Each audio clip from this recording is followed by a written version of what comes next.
வேண்டுமோ? பாரதி யார் என்று கேட்டால் சின்ன குழந்தை கூட சொல்லுமே. முண்டாசு கவி, வீரகவி, மீசை கவி என்று எந்த பெயரில் அழைத்தாலும் பாரதி மகாகவி.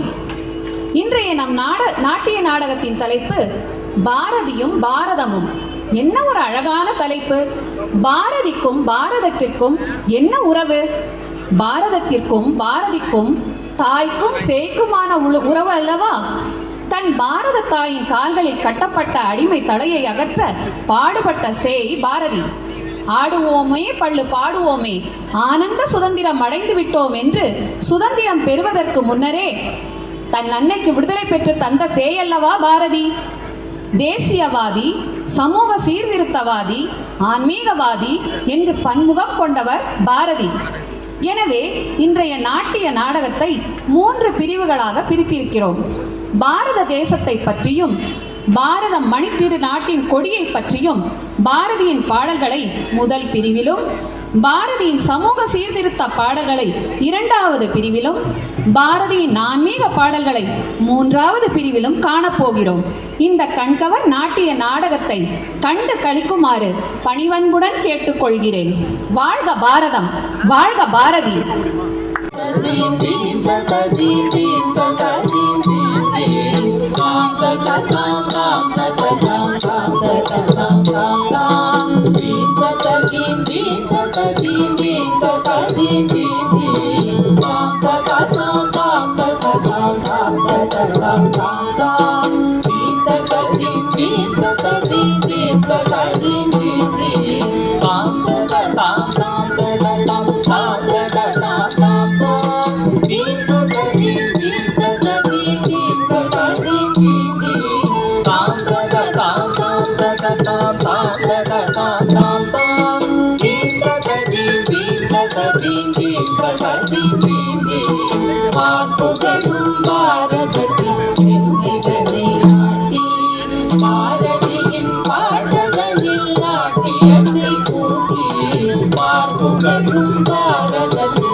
தச்சம் தக்கச்சம் தச்சம் தரும் திமித்த கிட்ட தீருத்த திமிதா தச்சம் தக்கச்சம் தச்சம் தரும் திமித்த கிட்ட தீரு திமித்த கிட்ட திமித்த கிட்ட தச்சம் கிருத்தம் கிருத்தம் வளர்கிற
மணி கொடி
இந்த